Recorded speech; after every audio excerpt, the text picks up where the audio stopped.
नहीं दिए तो होमवर्क कम ही दिए थे। ठीक है, कौन सा पेन उठा ले, लाल उठा लेते हैं, दिखेगा इस पे। इसमें स्प्रिंग का क्वेश्चन है, बोलता है कि जस्ट अगर मान लो कि यहाँ से रिलीज किया गया है, पहला पार्ट देखते हैं इसका। क्वेश्चन क्या है, तक बोलता है कि एक जो ब्लॉक है, ठीक है, A is release from rest, then find the extension in the spring and acceleration of the block of मास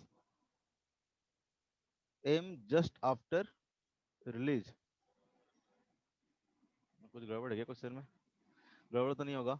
जैसे मान ले कि एक क्वेश्चन है, ठीक है, इस तरह से एक क्वेश्चन मान लो, एक इसका जो इक्विलिब्रियम पॉइंट होगा क्या होगा, कैसा होगा? अगर इस तरह से ब्लॉक फिक्स करके रखा होगा, मान लो पहले ये ब्लॉक अगर मान लो इस तरह से फिक्स रखा था, तो क्या होगा?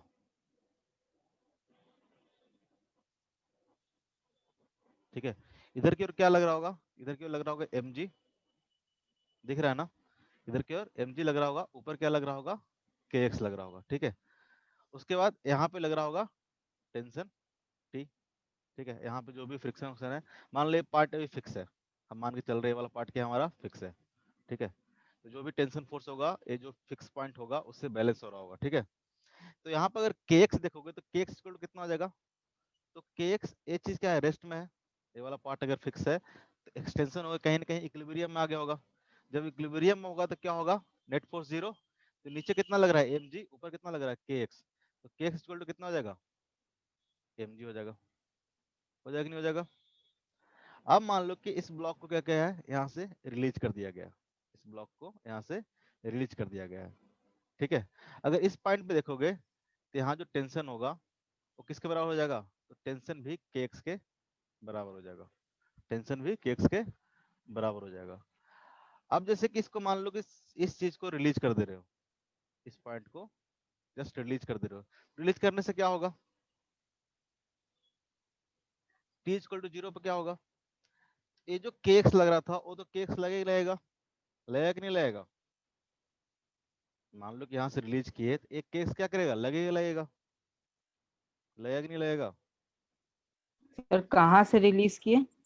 यहाँ से इस पॉइंट जो मान लो कि ए ब्लॉक जो ए था, उसको यहाँ से हम लोग रिलीज कर रहे हैं, छोड़ दे रहे हैं। मान लो कि इसको पकड़ के हम लोग बैठे थे, पहले हम लोग क्या कर रहे थे, इसको पकड़ के बैठे हुए थे। ठीक है, तो जो पकड़ के बैठे हो तो इक्विलिब्रियम कंडीशन में निकाल लिया कितना कितना फोर्स लग रहा होगा, नीचे लग रहा होगा mg, ऊपर लग रहा kx होगा लगेगा। kx। ठीक है, यहाँ पे देखोगे तो टेंशन किसके बराबर आ जाएगा? kx के बराबर आ जाएगा। ठीक है, यस सर। अब हम क्या किए, इसको जस्ट रिलीज कर रहे हैं, बोलता है कि A is release from rest, rest से इसको क्या कर रहे हैं हम लोग, रिलीज कर रहे हैं। तो जब रिलीज करेंगे उस टाइम पर जो टेंशन होगा वो किसके बराबर होगा? केएक्स के बराबर ही होगा उसी इंस्टेंट पे, उसके बाद चेंज हो सकता है, लेकिन उसी टाइम पे क्या होगा, क्योंकि केएक्स की वैल्यू क्या रहेगी, सेम रहेगी। जस्ट रिलीज करेंगे तो केएक्स वैल्यू क्या रहेगी, सेम रहेगी। ठीक है, तो जस्ट अगर रिलीज करते हैं जो टेंशन होगा केएक्स के क्या होगा, बराबर होगा, केएक्स किसके बराबर है, एमजी के बराबर है, किसके बराबर है, mg के बराबर है। ठीक है, उस स्टैंड पे इस पे जो फोर्स लग रहा होगा, टेंशन t लग रहा होगा kx के बराबर, जो कि कितना आ जाएगा, इसका एक्सप्रेशन कितना आ जाएगा, तो kx के बराबर है mg के बराबर, सिंपल mg बाई m, इसका एक्सप्रेशन क्या होगा, g होगा। ठीक है, इस तरह से क्वेश्चन है। ये मान लो यस कि यहाँ पे रखा हुआ है इस तरह से, सर बन ठीक है, जाएगा। इसको होल्ड करके रखे हुए हैं। जब होल्ड करके रखे हुए हैं तो यहाँ पे कोई भी एक्सटेंशन इसमें नहीं है, तो यहाँ पे कोई भी इसमें इलोंगेशन नहीं है, तो केक्स कितना हो जाएगा, जीरो के बराबर, क्योंकि एक्स कितना है हमारा, जीरो है। अब जैसे आप इसको क्या करते हो, रिलीज करते हो, जैसे आप इसको रिलीज करते हो, ठीक है, तो क्या करेगा, नीचे की ओर मूव करना शुरू करेगा। जैसे मान लो कि हाथ से पकड़ के रखे थे इसको, जैसे ही छोड़ोगे तो क्या होगा, नीचे की ओर मूव करना शुरू करेगा। उस इंस्टेंट पे इलोंगेशन जब t इक्वल टू जीरो होगा तो इलोंगेशन कितना होगा, जीरो ही होगा। ठीक है, जैसे रिलीज करोगे तो नीचे कौन सा फोर्स लगेगा, नीचे लगेगा mg, और ऊपर क्या लगेगा, zero, t equal to zero पे, क्योंकि जस्ट रिलीज के टाइम पे सिर्फ और सिर्फ mg फोर्स लग रहा होगा। जैसे थोड़ा सा इलोंगेशन होगा फिर kx फोर्स अपने अस्तित्व में आएगा, kx फोर्स लगना शुरू होगा, उससे पहले kx फोर्स लगना शुरू नहीं होगा। तो यहाँ भी जो एक्सेशन होगा कितना होगा, तो mg by m equal to कितना आएगा, g के बराबर। ठीक है, यस और बताओ। सर 44 में वेलोसिटी क्यों दिया हुआ है? मुझे क्या पता। A system is set up as shown in the figure at t is equal to 0. A force, एक फोर्स है जो कि P अप्लाई कर रहे हैं, ठीक है। Force P is applied to the block at a constant angle of 37 degree, ठीक है। Magnitude of this force is gradually increased and it is found that the block lift off from the floor when the extension in the spring is 25 centimeter. The acceleration of the block at this instant is, कहाँ velocity दिया हुआ है? Sir उसके ऊपर वाले में वो ये जो 44 हो आठ, गया है क्या? नहीं वो नहीं हुआ, ये पूछ रहे इसका यूज नहीं हुआ क्वेश्चन में। पहले रुक जाओ, पहले 44 का क्वेश्चन पढ़ लिया तो 44 पहले कर लेते हैं। 44 किसी को डॉट है क्या? Yes sir. है, वेरी गुड, बहुत बढ़िया डॉट। बोलता है कि एक जो फोर्स है ये क्या कर रहा है, धीरे धीरे फोर्स क्या कर रहा है, इंक्रीज कर रहा है, ठीक है। इस फोर्स का अगर कंपोनेंट लेंगे तो इधर क्या होगा, इधर होगा P cos 37 और ये होगा P sin 37। जैसे कि अभी कोई क्वेश्चन नहीं बनता है तो कोई ज़्यादा घबराने की जरूरत नहीं है। जब तक हम लोग एक्सरसाइज 1 2 नहीं कर लेते कंप्लीट, अगर 90% क्वेश्चन में ना बन रहा हो तो कोई दिक्कत नहीं है, ठीक है। जब एक्सरसाइज 1 और 2 हम लोग पढ़ लेंगे, क्योंकि हम क्वेश्चन थोड़ा कम ही करा रहे हैं, बुकलेट के क्वेश्चन आप लोग को दे रहे हैं तो उसी को करवाएंगे, तो उस तरह से आपको प्रैक्टिस होते जाएगा। जब तक एक्सरसाइज 1 और 2 कर लेंगे तो पूरा प्रैक्टिस हो जाएगा, फिर देखना आगे क्वेश्चन बनेगा। लेकिन हम क्वेश्चन जब होमवर्क देते हैं तो एक बार कम से कम पढ़ के आया करो, देख के आया करो बन रहा है कि नहीं बन रहा है, ठीक है। ना बने तो इसे डिमोटिवेट मत हो जाना। एक तो होता है कि सारा क्वेश्चन करवा दे आपको, हर टाइप का क्वेश्चन करा दे क्लास में ही, उससे फिर आपको सोचने की एबिलिटी डेवलप नहीं होगा। तो कोई नया क्वेश्चन आएगा तो कैसे सोचेंगे अगर सारा कुछ हम ही करा देंगे तो, ठीक है। जितना कॉन्सेप्ट रहता है उसको आप यूज करना सीखो, तभी एक नया क्वेश्चन जब एग्जाम में आएगा तो सॉल्व कर पाओगे। कल आया ना इसका रिजल्ट नीट का, देखा किसी सर ने? कैसा हुआ? अपने यहाँ तो शायद 606 हाईएस्ट है, देखा कि 720 में 720 ले आया बच्चा। उड़ीसा का ना? 2 बच्चे ले आए 720 720। सोचो क्या मतलब, कैसा क्या पढ़ के गया। हमको तो सारा आंसर बता के दे देना तो मेरे से ना आए 720 में 720 सर ले इसके आओगे पहले नहीं। कभी आया है 720? कभी नहीं आया है, फर्स्ट टाइम इन हिस्ट्री में ऐसा है। हो मतलब सकता है पिछले लॉकडाउन के कारण। पिछले टाइम पे शायद 700 पे टॉपर था, और इस बार 700 से ऊपर 100 बच्चे हैं। बाप रे इतना ज्यादा। 700 से ऊपर मतलब 720 में 700 से ऊपर लाने वाले बच्चे 100 हैं, 100 या 100 से ज्यादा ही बच्चे हैं। सोचो किस लेवल का कंपटीशन हो गया। आजकल बच्चे सब 9th 8 9 से पढ़ना शुरू कर दिए हैं, जब तक 10th आता था सब पढ़ लेते हैं वो लोग। क्वेश्चन पेपर देखना पड़ेगा एक बार। देखना क्वेश्चन पेपर कैसा था। मेडिकल का वैसे आसान ही रहता है, लेकिन टाइम भी तो कम रहता है, उतने कम टाइम में सारा 180 क्वेश्चन करना पढ़ना विथ 100% एक्यूरेसी बहुत बड़ी बात है। सर जेई मेंस में कितना क्वेश्चन रहेगा? 25 × 3, अब तक यही नहीं पता। नहीं सर। 25 क्वेश्चन रहता है इस सेक्शन में, फिजिक्स केमिस्ट्री मैथ्स में, जिसमें से 20 रहेगा आपका ऑब्जेक्टिव और 5 रहता है आपका इंटीजर टाइप। न्यूमेरिकल भी हो सकता है, ऐसे ऐसे हर में रहेगा। 20 × 5 20 + 5 20 + 5 तीनों में रहेगा, यानी आपको 60 क्वेश्चन टोटल ऑब्जेक्टिव रहेंगे और 15 क्वेश्चन आपको सब्जेक्टिव रहेंगे, ठीक है। एक क्वेश्चन आ यस। जाते हैं, क्या है इस क्वेश्चन में। ये बोलता है जो फोर्स है कंटिन्यूसली क्या कर रहा है, इंक्रीज कर रहा है। तो फोर्स का दो कंपोनेंट बोलता है, जब इसमें ये जो फोर्स लग रहा है क्या करेगा, अगर फोर्स से ग्रेजुअली इंक्रीज कर रहा है तो इसका कंपोनेंट इधर वाला क्या करेगा, ग्रेजुअली इंक्रीज करते रहेगा। तो ये ग्रेजुअली इंक्रीज करते रहेगा तो स्प्रिंग क्या करेगा, एलोंगेट करते रहेगा। बोलता है जब 25 सेंटीमीटर हो जाता है, ठीक है, यानी 25 सेंटीमीटर हो जाएगा तो स्प्रिंग फोर्स कितना हो जाएगा, के इंटू एक्स। एक्स, ठीक है। उस टाइम पे, ठीक है, उस टाइम पे ब्लॉक क्या करता है, लिफ्ट कर जाता है, ठीक है। ब्लॉक क्या कर जाता है, लिफ्ट कर जाता है। इसका मतलब क्या हुआ कि जब x इक्वल टू 25 हो गया, x इक्वल टू 25 हो गया, तो उस टाइम पे क्या हुआ होगा, ये जो p sin थीटा की वैल्यू है, ये जो p sin थीटा की वैल्यू है वो क्या हो गया होगा, mg से ज्यादा हो गया होगा, तभी इसको लिफ्ट किया होगा ना। mg से अगर ऊपर आप 30 न्यूटन से ज्यादा फोर्स से खींच लो तो क्या करेगा ब्लॉक, लिफ्ट हो जाएगा, हो जाएगा कि लिफ्ट। नहीं हो जाएगा। यानी लिफ्ट जो p करेगा। sin थीटा की वैल्यू है वो क्या हो गई होगी उस टाइम पे, mg के बराबर हो गई होगी, ठीक है। 30 3 इंटू जी यानी 30 के बराबर होगी। यहाँ से निकालो तो पी कितना हो जाएगा, पी कितना हो जाएगा 30/sin 37। sin 37 कितना होगा, 3/5। वेरी गुड, कोई तो बोला। तो 3 से कितना हो जाएगा, 10 टाइम्स कट जाएगा, ये कितना आ गया 50 आ गया। यानी जब ये ब्लॉक लिफ्ट कर रहा था तो उस टाइम पे जो फोर्स की वैल्यू थी कितनी थी, 50 थी। इसका जो इधर वाला कंपोनेंट हुआ कितना होगा, पी cos 37 कितना हो जाएगा उस टाइम पे, हॉरिजॉन्टल कंपोनेंट px कितना हो जाएगा, p कितना है 50 इंटू cos 37 कितना हो जाएगा, 4/5। Very good. तो कितना हो जाएगा 10 इंटू 4 कितना हो जाएगा 40। इधर का जो फोर्स लग रहा है क्या लग रहा है 40 लग रहा है। और उस इंस्टेंट पे इस पे जो बैकवर्ड डायरेक्शन में फोर्स लग रहा होगा कितना लग रहा होगा, तो k इंटू एक्स के बराबर लग रहा होगा। तो कितना हो जाएगा वो, k कितना दे रखा है आपको 100 न्यूटन पर मीटर दे रखा है, और यहाँ पे x कितना है 25 सेंटीमीटर। इसको कन्वर्ट कर लो मीटर में, ठीक है। ये जो फोर्स आ जाएगा कितना आ जाएगा 25 न्यूटन का फोर्स आ जाएगा।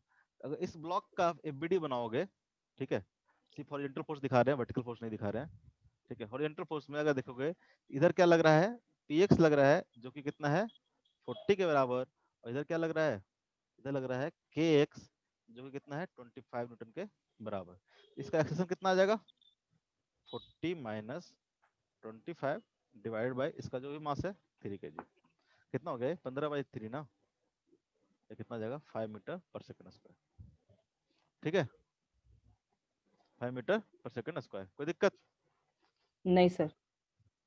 नेक्स्ट टाइम से क्वेश्चन कर लोगे, सर 1 मिनट थोड़ा नीचे करिए, इसको नोट स्क्रीनशॉट करना है लेना कर है। लो। अच्छा स्क्रीनशॉट ही लेते हो, हाँ हाँ, स्क्रीनशॉट लेना ले लो, क्योंकि ये तो पीडीएफ में भेजेंगे नहीं हम, टाइम बचता है। अब पीडीएफ भी नहीं भेजेंगे इसका तो। और क्वेश्चन नंबर सर 41 43 में वेलोसिटी क्यों दिया हुआ है? 43 दिए थे क्या, व्हाट विल हाँ बी द दिए। Reading of spring balance in the given figure, ठीक है, रीडिंग क्या होगा इसका, रीडिंग तो निकाल लिया, लेकिन वेलोसिटी का क्या यूज है इसमें? वेलोसिटी से कोई फर्क नहीं पड़ेगा। ऐसे ही दिया हुआ है कंफ्यूज करने के लिए। हाँ ये बताने के लिए कि वेलोसिटी में फर्क नहीं पड़ेगा। कांस्टेंट वेलोसिटी से कोई पार्टिकल मूव कर रहा है तो उससे रीडिंग क्या होगा, कुछ नहीं होगा, यस सर, ठीक है। एक्सेलरेशन से ही फोर्स लगेगा। जो नहीं करके आए उनको कुछ नहीं समझ में आया होगा। और फिर उसके अलावा इधर से दिए थे ना 45, 45 बोले थे ट्राई करने। हाँ ट्राई किए, हाँ सर, बन गया। ट्राई किए, बट डायगोनल के साथ में जो F1 अटैच है ना, हम्म, उसके कारण नहीं बन रहा था। अच्छा ठीक है, इस क्वेश्चन को हम लोग लेते हैं, यही से शुरू करते हैं, क्योंकि इससे ऊपर कोई डाउट नहीं है ना, ये सब तो क्लियर करेंगे। सर एक क्वेश्चन है ऊपर में।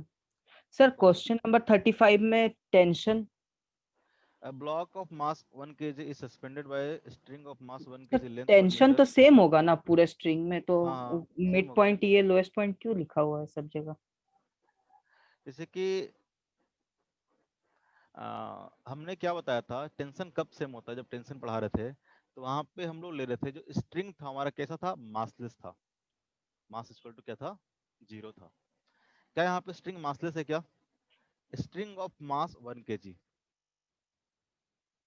इस बात को ध्यान दियो, स्ट्रिंग ऑफ मास 1 kg, ठीक है। तो 1 kg का जब मास है तो टेंशन क्या करेगा, चेंज करेगा कि नहीं करेगा, टेंशन बिल्कुल ही करेगा। चेंज करेगा। कैसे करेगा, तो कुछ तो दिमाग लगाया करो, सब कुछ एकदम सोचते हो कि एकदम थाली में परोस के मिल जाए। सर नहीं देखे थे 1 kg। अब समझ में आया, जैसे कि यहाँ पे हाँ। टेंशन निकालोगे तो यहाँ पे जो टेंशन लग रहा होगा, मान लेते हैं T1 है, वो टेंशन क्या कर रहा होगा, इस पूरे वेट को बैलेंस कर रहा होगा, यस सर। ठीक है। यानी इसका वेट 1 kg प्लस इतना जो होगा, इतना जो धागा होगा उसका जो वेट आया होगा उसके बराबर। अगर यहाँ पे टेंशन देखोगे, मान लेते हैं यहाँ पे टेंशन कितना है T2 है, तो यहाँ जो टेंशन T2 आएगा किसके बराबर आएगा, तो T2 क्या कर रहा होगा, इस पूरे वेट को बैलेंस कर रहा होगा, इसके नीचे जितना भी वेट आया एंड इसका मास प्लस समझ ये जो गए सर। पूरा वेट है उसका। तो धीरे धीरे टेंशन क्या होगा, नीचे से ऊपर की ओर इंक्रीज करते जाएगा। जस्ट इस पॉइंट पे जब टेंशन देखेंगे तो कितना होगा mg के बराबर, यानी 10 न्यूटन के बराबर, 10 न्यूटन से ऊपर की ओर बढ़ते जाएगा।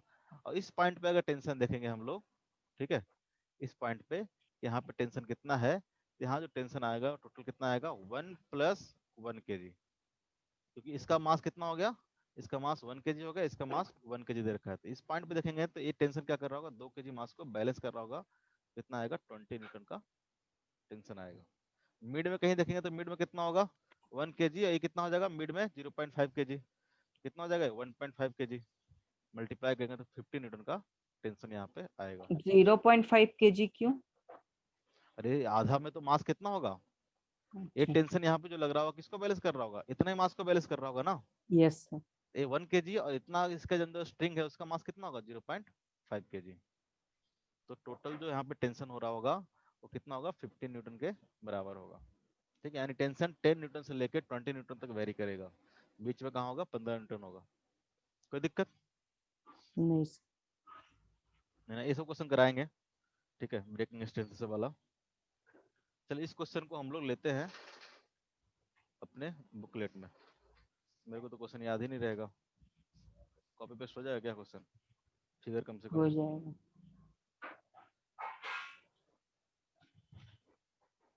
होता तो नहीं है, छोड़ो। एक बार देख लेते हैं क्वेश्चन क्या है।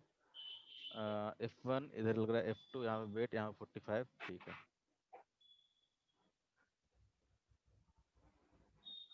हम लोग इक्विलिब्रियम पढ़ रहे थे, उसी कॉन्सेप्ट को हम लोग आगे बढ़ेंगे, उस पर बेस्ट क्वेश्चन करेंगे कुछ।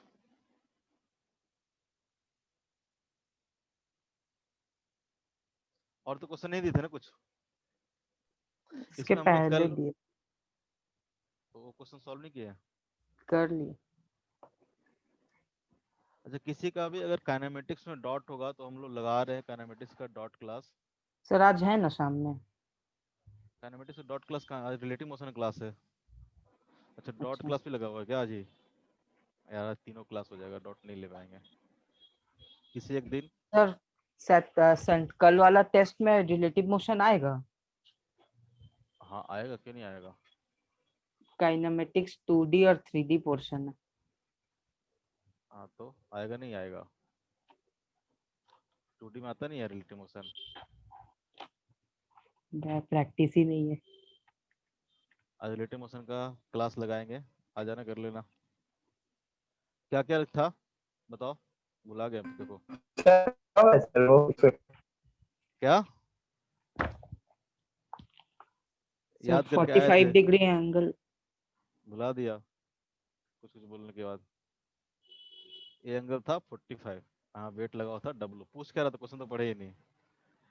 Find the magnitude of the horizontal force F1 F2 that must be applied to hold the system in the position, so what is the weight of the cylinder block, figures of the diagram, tension in the string दे रखा है आपको 60 Newton.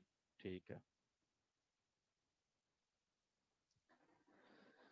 इस तरह से diagram दे रखा है आपको। ये जो एंगल है कितना है 45 डिग्री, दिख रहा है ना। एक स्ट्रिंग है इस तरह से, ठीक है, इस तरह से स्ट्रिंग है और यहाँ पे कोई W वेट है। ठीक है, अब बोल रहा है कि कितना फोर्स F1 और F2 हम लोग अप्लाई करें ताकि ये चीज क्या हो, बैलेंस हो जाए। ठीक है, इसी तरीके से इस तरह से बैलेंस रहे। इस क्वेश्चन से करने पहले हम लोग सिंपल सिंपल सा कुछ इक्विलिब्रियम क्वेश्चन करते हैं, इस क्वेश्चन को हम बाद में लेंगे। ठीक है, कुछ सिंपल सिंपल सा करते हैं पहले, पहले आ तो जाए करना। सर ये लैमिस थ्योरम का क्वेश्चन था। लैमिस थ्योरम कुछ नया चीज थोड़ा ना है।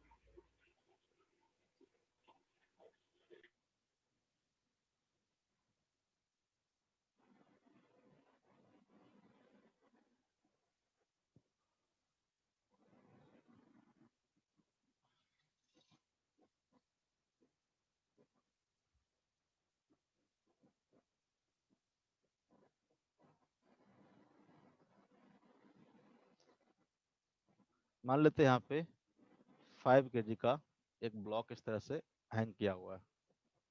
ठीक है, सिस्टम क्या है इक्विलिब्रियम में है, चीजें क्या है इक्विलिब्रियम में है। ठीक है, तो आपको एक तो निकालना है कि टेंशन कितना होगा इसमें। ठीक है, टेंशन कितना होगा और ये एंगल कितना होगा, निकालो तो।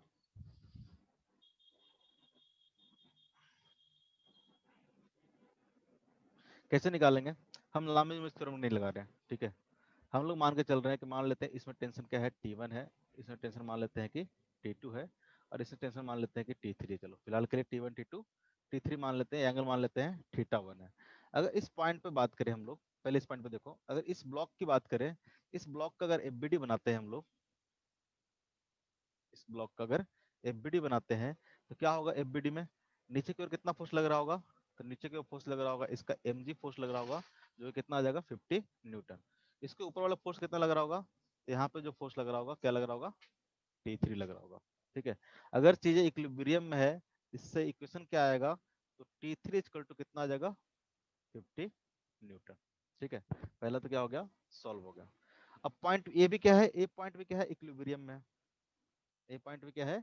इक्विलिब्रियम में। इस पॉइंट का एफबीडी बनाते हैं, क्या होगा? इस पॉइंट का एफबीडी बनाओगे तो इधर क्या लग रहा होगा? इधर लग रहा होगा T1, ठीक है। इधर की ओर क्या लग रहा होगा? इधर की ओर लग रहा होगा T2, और इधर की ओर लग रहा होगा T3। ए एंगल अगर थीटा है, ठीक है, तो ये एंगल कितना होगा? इसी एंगल को हम थीटा मान लेते हैं, हटाओ 90 माइनस थीटा हो जाएगा, उससे कोई कंफ्यूजन नहीं होना है। इसी एंगल को हम थीटा मान लेते हैं, उसको ना मान के हम लोग इसी एंगल को थीटा मान लेते हैं, ठीक है। हर बार 90 माइनस थीटा लिखेंगे, 90 माइनस थीटा लिखेंगे तो बेकार है। इस एंगल को हम मान लेते हैं थीटा है, ठीक है। हम लामिज थ्योरम नहीं जानते कुछ भी। और अगर सिस्टम अगर इक्विलिब्रियम में, पॉइंट अगर इक्विलिब्रियम, इसका मतलब क्या होगा? सारे फोर्स क्या होंगे? सम क्या होंगे? जीरो होंगे, ठीक है। तो हम क्या करते हैं, इस सारे फोर्स को दो कंपोनेंट में ब्रेक कर लेते हैं। मान लेते हैं कि ये हमारा क्या है? एक्स एक्सिस, ये हमारा क्या है? Y axis. सारे फोर्स को हम लोग इधर ब्रेक कर लेते हैं एक करके, ठीक है। अगर T2 को ब्रेक करेंगे तो क्या आ जाएगा? इस डायरेक्शन में कितना आ जाएगा? इस डायरेक्शन में आ जाएगा T2 cos थीटा, और इस डायरेक्शन में कितना आ जाएगा? इस डायरेक्शन में आ जाएगा T2 sin थीटा, ठीक है। उसी तरह से ये दोनों एंगल क्या है? बराबर है, ठीक है, सेम लेंथ का है। दोनों एंगल क्या है? इधर से बराबर है, ये भी एंगल कितना होगा? थीटा होगा। अब T1 का अगर कंपोनेंट ब्रेक करेंगे तो T1 का कंपोनेंट ब्रेक करेंगे तो इधर कितना आ जाएगा? ये आ जाएगा T1 sin थीटा, इधर कितना आ जाएगा? इधर आ जाएगा T1 cos थीटा, और नीचे की ओर कितना लग रहा है? नीचे की ओर लग रहा है इस पे T3, ठीक है। कोई दिक्कत हो बताना। अगर ये फोर्स बैलेंस है, अगर फोर्स बैलेंस है, इसका मतलब क्या होगा? वर्टिकल कंपोनेंट बैलेंस होगा, वर्टिकल डायरेक्शन में भी और हॉरिजॉन्टल डायरेक्शन में भी, ठीक है। अगर एक्स एक्सिस में देखेंगे, ठीक है, along x axis, along x axis में क्या होगा? फोर्स क्या होंगे? बैलेंस होंगे। फोर्स बैलेंस होंगे का मतलब कहने का मतलब क्या हो गया? कहने का मतलब हो गया कि T1 sin theta equal to कितना हो जाएगा? T2 sin theta. तो sin थीटा sin थीटा क्या हो जाएगा? कैंसिल हो जाएगा। यहाँ से आ जाएगा कितना? T1 इक्वल टू T2, ठीक है। अगर इस चीज को हम लोग सॉल्व करते हैं बाई एक्सिस में, तो बाई एक्सिस में कितना आ जाएगा? तो बाई एक्सिस में आ जाएगा T1 plus T2 into cos theta, T1 plus, अब दोनों T1 T2 क्या है? सेम है, यहाँ से लिख दे क्या हम directly? 2T2 cos theta equal to T3 लिख दे। वर्टिकल डायरेक्शन में क्या किया हमने? फोर्स को बैलेंस किया, क्योंकि दिया हुआ था इक्विलिब्रियम सर को हाँ। सर लेकिन आप ऊपर में T2 cos theta plus T1 cos theta मतलब दोनों को प्लस क्यों कर दिए हैं? क्योंकि अरे इसका कंपोनेंट तो कंपोनेंट, एक ही हो सकता है ना। इसका कंपोनेंट क्या होगा इधर? T1 cos थीटा, यस इस सर। डायरेक्शन में कंपोनेंट कितना होगा? T1 cos थीटा, सॉरी इधर होगा T1 sin थीटा, इधर कितना होगा? T1 cos theta. अरे तो हम इस पॉइंट पे सारे फोर्स लगा रहे थे ना, तो इस पे दो फोर्स लग रहा है इस डायरेक्शन में, एक T2 cos थीटा लग रहा था इसके कारण, एक T1 लग रहा है इसके कारण, तो दोनों को प्लस करके लिख दिए। एक ही डायरेक्शन में तो हम नहीं कर सकते हैं फोर्स को। अरे कर इस सकते पॉइंट हैं। पे दो हाँ फोर्स लग रहा समझ है ना, गए। एक लग रहा है T1 मान लेते हैं, एक लग रहा है T2 लग रहा है, टोटल फोर्स कितना लग रहा होगा इस डायरेक्शन में? T1 plus T2। Yes sir. ऐसे डॉट पूछोगे तो नहीं पढ़ाएंगे। 2T2 पूछ सकता है, कोई दिक्कत नहीं, जो भी दिमाग में डॉट आता है बेधड़क पूछा करो। छोटा बड़ा कोई डॉट नहीं होता है, जो समझ में नहीं आया डॉट है, किसी के लिए बड़ा है किसी के लिए छोटा है। 2T cos theta equal to कितना हो जाएगा? T3 हो जाएगा, ठीक है। क्यों लिख दिए 2T? क्योंकि T1 T2 दोनों क्या था? बराबर था। यहाँ से आ गया था हमको एक्स एक्सिस सॉल्व करके, तो हमने लिख दिया 2T cos theta equal to T3, ठीक है। तो यहाँ से कितना आ जाएगा? T2 cos theta equal to कितना हो जाएगा, T3 कितना दे रखा है आपको, T3 दे रखा है आपको 50, 50। T3 आपको दे रखा है 50, ठीक है, तो आ जाएगा 50/2, हो जाएगा 25, ठीक है।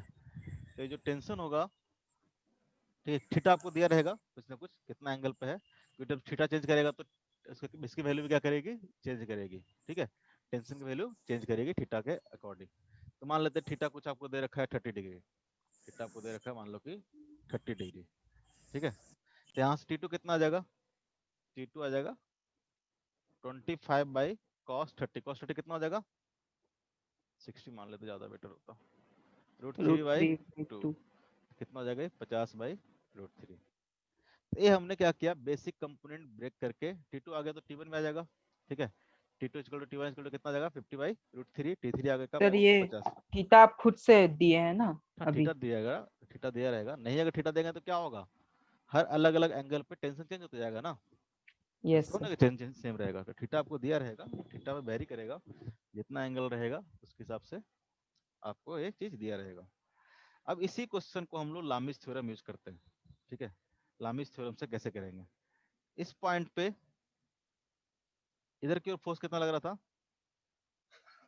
T1, इधर की ओर लग रहा था T2, और इधर की ओर लग रहा था कितना T3, T3 की तो वैल्यू दे रखी थी आपको कितना 50, ये एंगल कितना हो जाएगा, ये आपको दिया हुआ था कितना थीटा, और ये भी दिया हुआ था आपको थीटा, तो थीटा प्लस थीटा कितना हो जाएगा आपको, ये एंगल 2 थीटा, ठीक है, ये एंगल हो जाएगा 2 थीटा, यहाँ से यहाँ तक जो एंगल हो जाएगा, जहां भी दिक्कत होगा बताना। अब देखो यहाँ से यहाँ तक एंगल दे रखा था आपको थीटा, यहाँ से यहाँ तक एंगल दे रखा था आपको थीटा, तो ये एंगल कितना हो जाएगा, ये एंगल हो जाएगा 180 - थीटा हो जाएगा। उसी तरह से yes sir.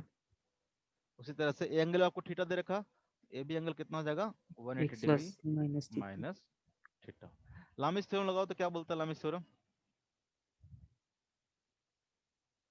According to Lami's theorem क्या होगा, sir T3/2 theta equal to T2/180 - theta equal to T1/180 - कैसे थीटा। लगाए थे हम लामिस थ्योरम, T3 बाई इसके जो अपोजिट का एंगल होगा उसका साइन, तो T3 divide by sine of 2 theta, ठीक है, T3 divide by sine of 2 theta.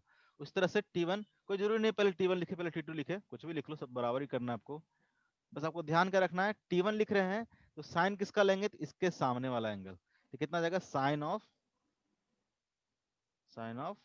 180 degree minus of theta equal to कितना हो जाएगा, तो बच गया T2 डिवाइडेड बाई T2 का सामने का एंगल कितना है 180 डिग्री माइनस थीटा, ये आ जाएगा sine of 180 degree minus of theta, ठीक है, तो T3 by sine 2 theta equal to कितना आ गया, तो T1 by sign 180 minus theta कितना होगा, माइनस साइन थीटा। वाह नहीं। अच्छा। नहीं वाह अच्छा क्या होता है 180 माइनस थीटा, साइन फर्स्ट और सेकंड क्वाड्रेंट में क्या होता है पॉजिटिव होता है ना, साइन फर्स्ट और सेकंड क्वाड्रेंट में क्या होता है पॉजिटिव होता है, तो 180 माइनस थीटा कौन से क्वाड्रेंट में आएगा, सेकंड में ना, यस हर सर। जगह माइनस नहीं बोल देना है, ये भी आ जाएगा क्या आपको साइन ऑफ थीटा। आपको T3 पता है, T3 कितना है 50 है, T3 कितना है 50 है, पुट कर दो आप 50 50, तो कितना हो जाएगा इस साइन थीटा का कितना हो जाएगा, हम लिख सकते हैं इसको 2 into sine theta into cos theta equal to T1 by sine theta, sine theta जाएगा कैंसिल हो जाएगा, तो T1 कितना आ जाएगा डायरेक्टली आ जाएगा 25/cos थीटा, ठीक है। उस तरह से T2 निकालना होगा, T2 इक्वल टू कितना आ जाएगा अगेन साइन थीटा क्या हो जाएगा कैंसिल हो जाएगा, अगेन आ जाएगा 25/cos थीटा, ठीक है। तो लामिस थ्योरम से क्या होगा, थोड़ा सा फास्ट हो जाएगा चीजें, तो क्या हो जाएगा फास्ट हो जाएगा, नहीं तो आप कंपोनेंट ब्रेक करके भी एक्स और वाई में सारे फोर्स का कंपोनेंट ब्रेक करके भी वहां से आप चीजों को सॉल्व कर सकते हो, ठीक है। अब ऊपर वाले क्वेश्चन में आ जाते हैं, ऊपर वाला जो क्वेश्चन था क्वेश्चन आप ट्राई करने की कोशिश करो कि यहाँ पे करो तो देखो होता है कि नहीं होता है।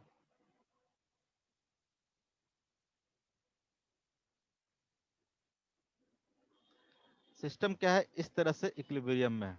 सिस्टम क्या है, इस तरह से इक्विलिब्रियम में है। ये एंगल आपको दे रखा क्या, 45। यहाँ पे फोर्स लग रहा है कितना, F2 लग रहा है, शायद यहाँ पे F1 लग रहा था, यहाँ पे F1 लग रहा था, ठीक है।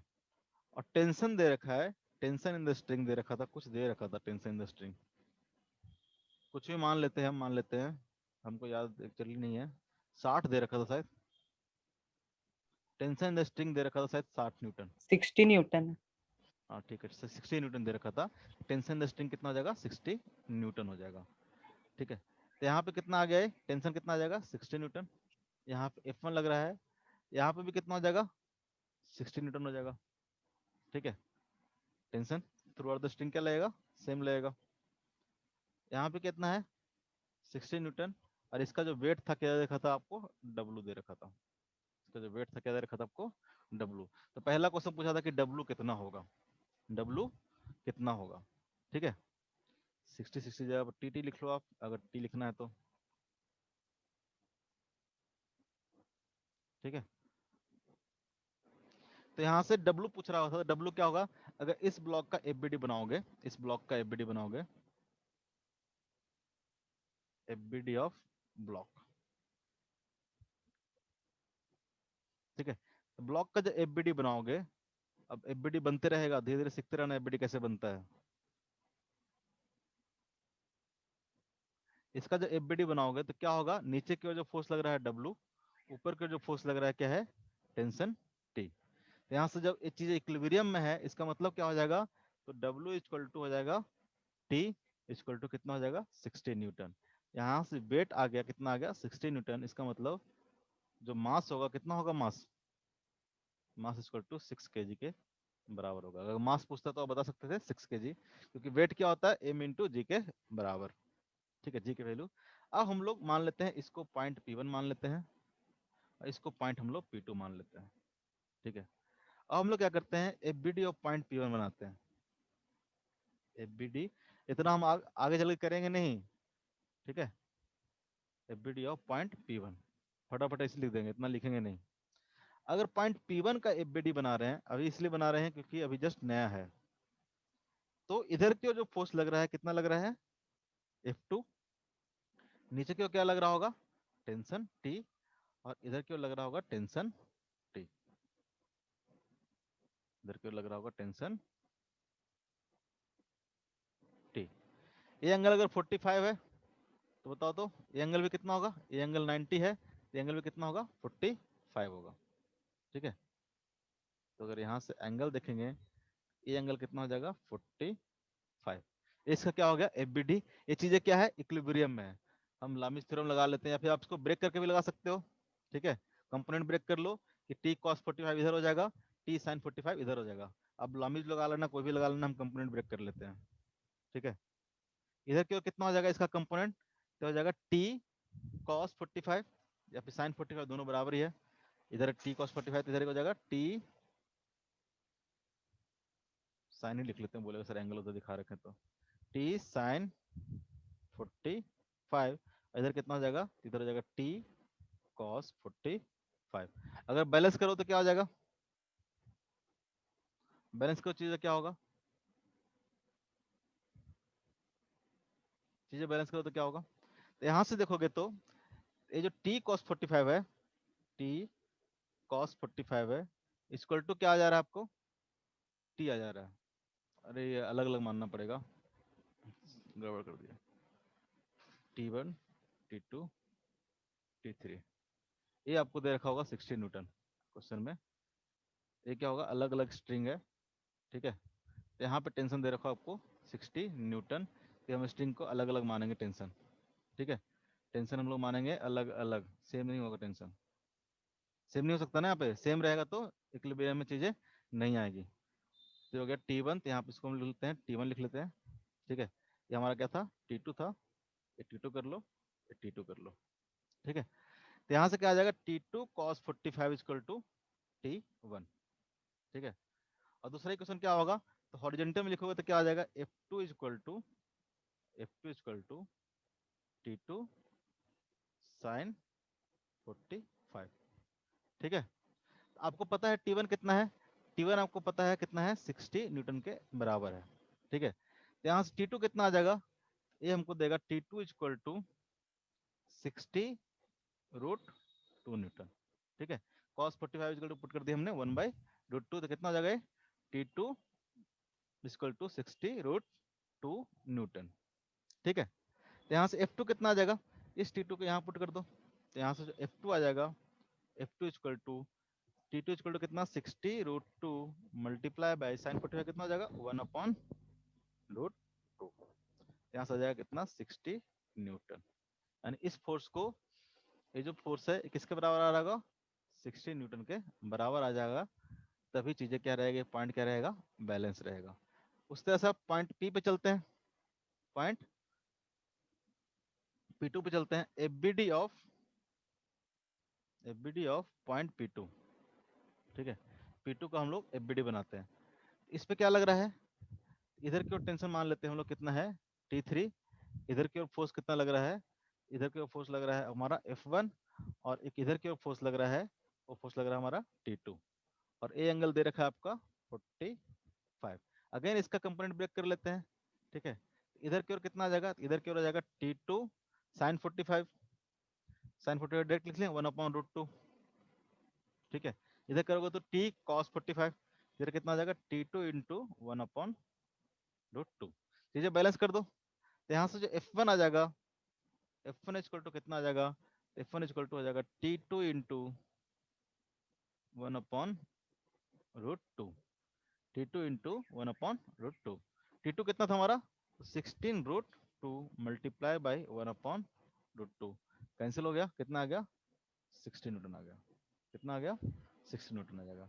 और जो T3 होगा, वो T3 किसके बराबर होगा, तो T3 इक्वल टू आ जाएगा कितना, तो T3 इक्वल टू, इस डायरेक्शन में बैलेंस करेंगे तो T3 इक्वल टू कितना आ जाएगा, T2 इंटू 1/√2। यहाँ से कितना आ जाएगा, 60 न्यूटन का फोर्स आ जाएगा। ठीक है, यानी यहाँ टेंशन और यहाँ टेंशन दोनों क्या होंगे, सेम होंगे। ठीक है, इधर जो फोर्स लग रहा होगा 60 न्यूटन का, इधर जो फोर्स लग रहा होगा वो भी कितना होगा, 60 न्यूटन का फोर्स होगा। तभी इस तरह से सिस्टम क्या रहेगा, इक्विलिब्रियम में रहेगा, बैलेंस रहेगा। ये बात समझ में आ रही है, बोलो। Yes sir, yes sir. आज बाकी लोग नहीं आए क्या, बोले होंगे सर होमवर्क दिए हैं तो नहीं आएंगे। ठीक है, तो इस तरह से कोई भी रहेगा, आप इक्विलिब्रियम में इस तरह से सॉल्व कर सकते हो। लामिस थ्योरम भी लगा सकते थे आप, लामिस थ्योरम करके आप खुद देखना, वो शॉर्टकट वाला तरीका है।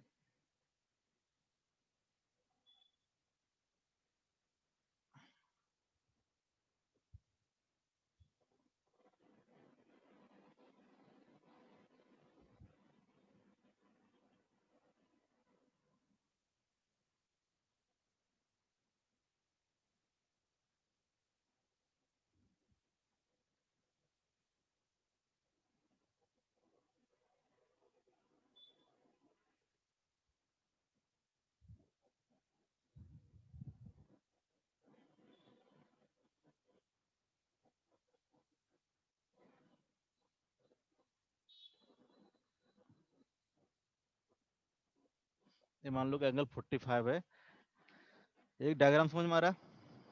आपको क्या करना है, ये चीजें क्या है, इक्विलिब्रियम में दिया हुआ है, होमवर्क है आपके लिए। ठीक है, ये पूरा सिस्टम क्या है, इक्विलिब्रियम में दिया हुआ है। तो आपको सारे स्ट्रिंग में टेंशन निकालना है। ठीक है, हर स्ट्रिंग में टेंशन कितना होगा। ठीक है, जहाँ पे कुछ मान लो कि W2 इक्वल टू मान लो 5 kg है, 50 न्यूटन, ये मान लो कि 100 न्यूटन है। ठीक है, तो सारे स्ट्रिंग में आपको टेंशन निकालना होगा। आप निकाल के लाएंगे घर से, मान लेते हैं कि T1 है, ये मान लेते हैं कि ऐसे तो रहेगा नहीं ना, ये तो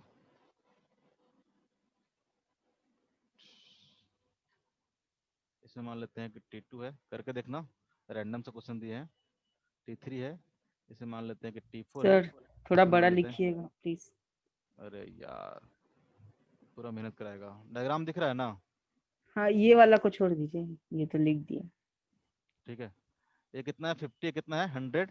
सब में अलग अलग टेंशन मान लेना, T1 मान लेना, T2 मान लेना, T3 मान लेना, T4 मान लेना, T5 मान लेना, जो भी इधर है T6 मान लेना। इसमें सारे टेंशन आप कैलकुलेट करके आएंगे। ठीक है, ये एंगल दे रखा है आपको 45, जूम कर देता हूँ, ये दे रखा है 45 डिग्री। ठीक है, बहुत छोटा हो जाता है क्या? Yes sir. बहुत छोटा हो जाता है। ठीक है, तो ये हुआ हमारा, क्या हुआ है हमारा, इक्विलिब्रियम में कंडीशन में फोर्स, टेंशन फोर्स निकालने के लिए इक्विलिब्रियम कंडीशन होगा तो कैसे आप चीज़ों को यूज करेंगे। और इक्विलिब्रियम का मतलब क्या होता है? इक्विलिब्रियम का सिर्फ एक ही कंडीशन होता है। कौन सा कंडीशन होता है? कि नेट फोर्स क्या होगा? जीरो होगा। ठीक है, किसी भी एक सिस्टम पे पार्टिकल पे लगने वाले नेट फोर्स क्या है? जीरो है। तो क्या होगा? पॉइंट्स क्या होंगे? इक्विलिब्रियम होंगे। ये तो हम लोग मान लो कि इसको अगर आप 3 डायमेंशन में देखोगे कि इस पॉइंट को से देखते हैं कि इसका मतलब क्या था, इक्विलिब्रियम का मतलब क्या था कि summation of all the forces equal to कितना होगा? जीरो। यानी F net equal to zero. F net करने का मतलब क्या होगा? एफ नेट क्या होगा? तो F x I cap plus F by J cap plus F Z के कैप इक्वल टू क्या होगा? जीरो होगा। इसका मतलब क्या होगा? तो एफ एक्स इक्वल टू कितना होगा? जीरो। ठीक है, इसका मतलब क्या होगा कि एफ वाई इक्वल टू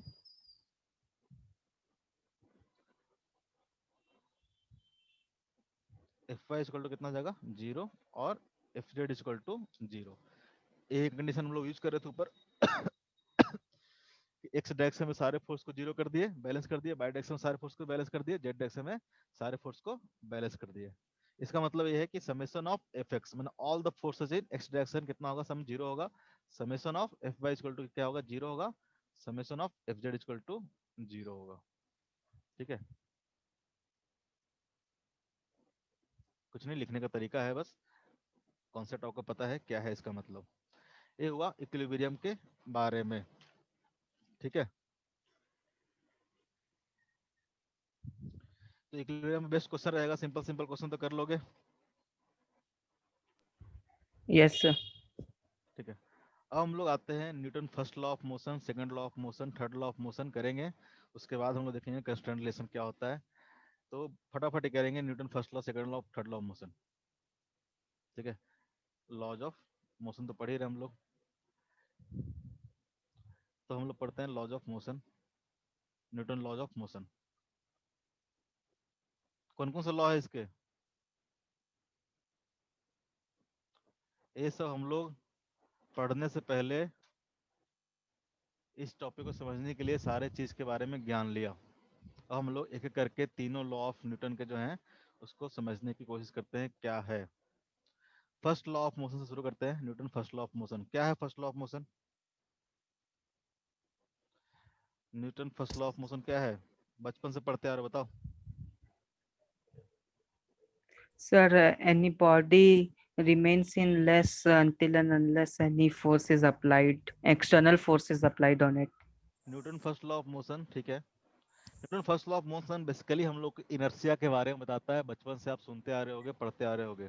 बोलता है कि जब तक बॉडी पे, अगर जब तक बॉडी पे कोई एक नेट फोर्स ना अप्लाई किया जाए, ठीक है, जब तक बॉडी पे नेट फोर्स अप्लाई नहीं किया जाए, वही इक्विलिब्रियम वाला कंडीशन, तब तक बॉडी का जो वेलोसिटी है वो चेंज नहीं करता है। वेलोसिटी चेंज नहीं करता है। न्यूटन ने पहला लॉ अपना यही दिया। न्यूटन के 3 लॉ हैं। ठीक है, एक एक करके सारे पढ़ेंगे। ये बचपन सुनते आ रहे होगे, 9th क्लास में भी पढ़े होगे। फर्स्ट लॉ ऑफ मोशन क्या बोलता है कि body continue in state of rest और फिर uniform motion along a straight line until or unless a net external force is applied। कहने का मतलब क्या हुआ कि मान लो इस पे जो नेट अप्लाइड फोर्स है एफ नेट इक्वल टू क्या है? जीरो है। इस पार्टिकल का जो भी वेलोसिटी होगा, ठीक है, अगर वेलोसिटी क्या है? जीरो है, तो क्या रहेगा? रेस्ट में ही रहेगा। अगर मान लो कि ये क्या कर रहा था? 5 मीटर पर सेकंड से मूव कर रहा था, सपोज दैट कि 5 मीटर पर सेकंड से मूव कर रहा था। ठीक है, यहाँ अगर F net equal to zero है तो क्या करेगा, इस वेलोसिटी को मेंटेन करेगा। तो न्यूटन फर्स्ट लॉ यही बोलता है, सिंपल सा तरीका है। न्यूटन पहले आ गया तो दे दिया लॉ, नहीं तो हम आते तो हम ही दे देते क्या। नहीं, यस। तुम भी दे सकते थे, न्यूटन से पहले आते तो। अफसोस कि हम लोग बहुत बाद में आए न्यूटन के।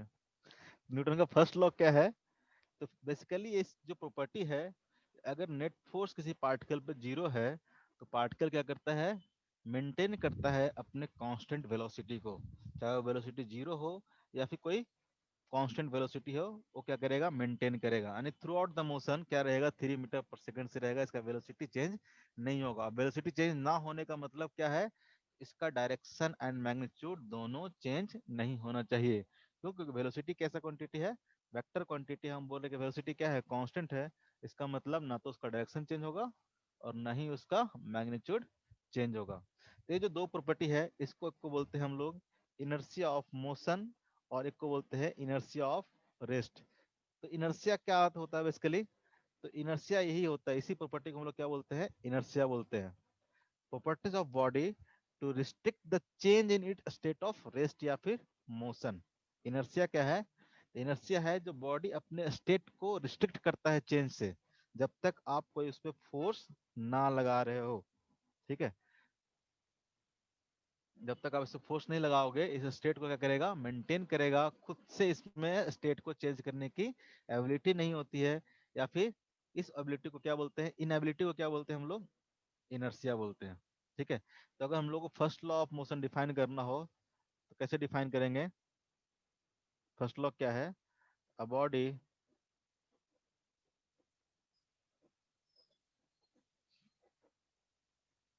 Continue in state of rest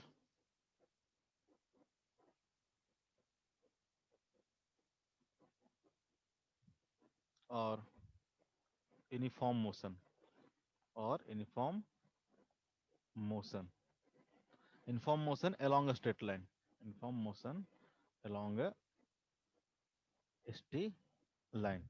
कब तक, until or unless a net external force, a net external force is applied, force is applied। ठीक है, कहने का मतलब क्या है, स्टेटमेंट से क्या समझ में आया कि जब तक कोई एक नेट एक्सटर्नल फोर्स अप्लाई नहीं किया जाएगा, बॉडी या तो रेस्ट में है तो रेस्ट में रहेगा, अगर यूनिफॉर्म मोशन कर रहा हो तो यूनिफॉर्म मोशन ही करते रहेगा। ठीक है, कांस्टेंट वेलोसिटी से मूव करते रहेगा। इसी प्रॉपर्टीज को हम लोग क्या बोलते हैं, इनर्शिया। ठीक है, यही से आया इनर्शिया का कॉन्सेप्ट। तो बेसिकली जो फर्स्ट लॉ ऑफ मोशन है, ये हम लोग को क्या बताता है, कि हम लोग को एक टर्म देता है इनर्शिया के बारे में। ये हम लोग को बताता है इनर्शिया के बारे में। इनर्शिया क्या है, तो इनर्शिया है द प्रॉपर्टी ऑफ बॉडी, ये हम लोग को बेसिकली बताता है इनर्शिया के बारे में। इनर्शिया को डिफाइन कैसे करेंगे, तो डिफाइन करेंगे the property of body, the properties of body to restrict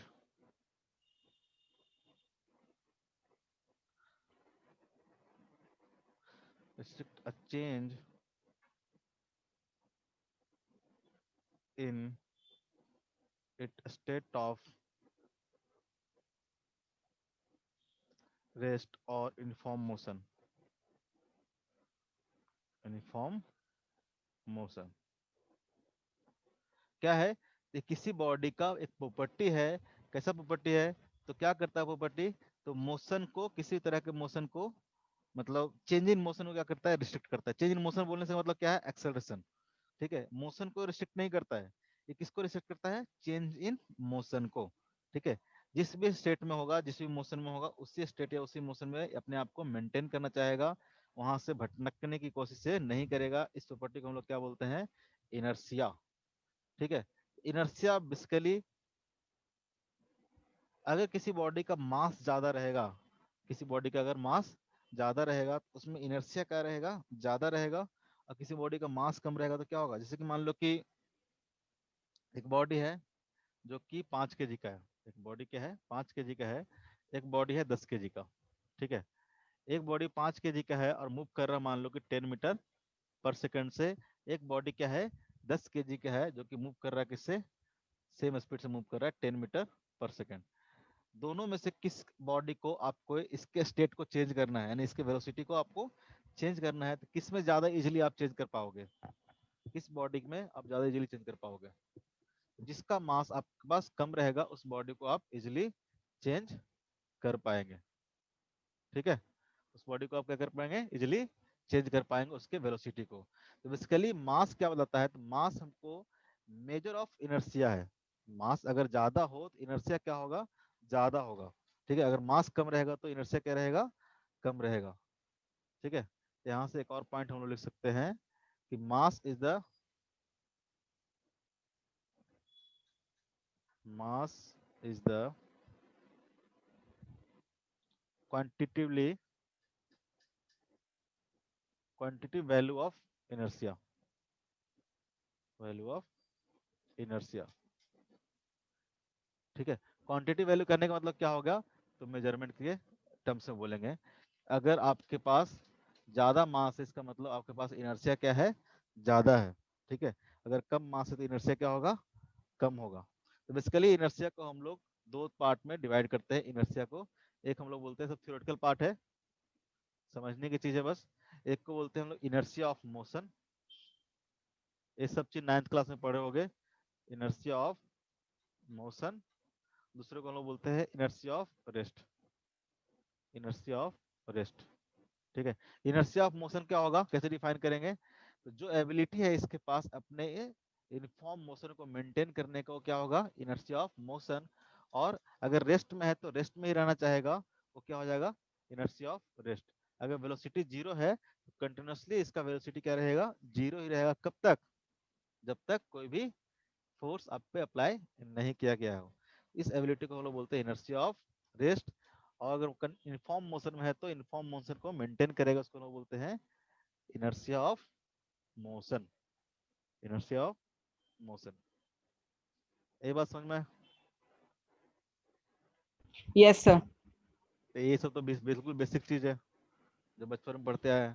तो फर्स्ट लॉ से हमको बेसिकली एक कॉन्सेप्ट मिलता है, किसका कॉन्सेप्ट मिलता है, तो इनर्शिया का कॉन्सेप्ट हम लोग को मिलता है। ठीक है, और इनर्शिया का ये चीज ध्यान रखोगे कि जो क्वालिटेटिव मेजर है इनर्शिया का बेसिकली क्या है, तो मास है। किसी बॉडी का अगर मास ज्यादा है तो उसमें इनर्शिया क्या होगा, ज्यादा होगा। किसी बॉडी में मास कम है तो इनर्शिया क्या होगा, कम होगा। ठीक है, सेकंड लॉ ऑफ मोशन क्या है न्यूटन का,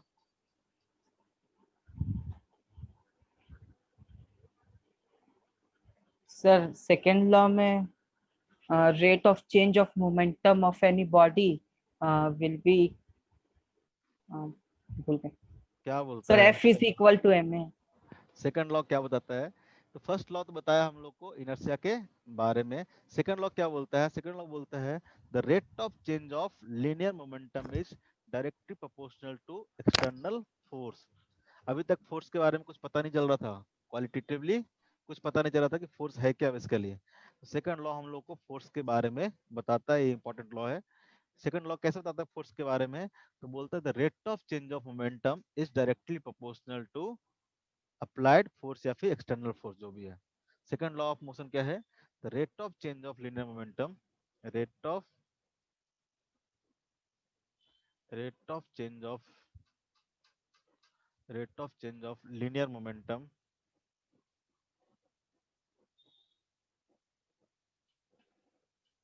is directly proportional to directly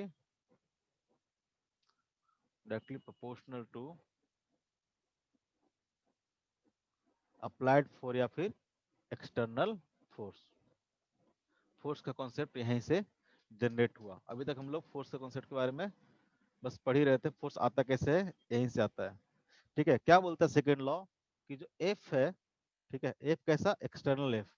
ठीक है, F external is rate of change of linear momentum.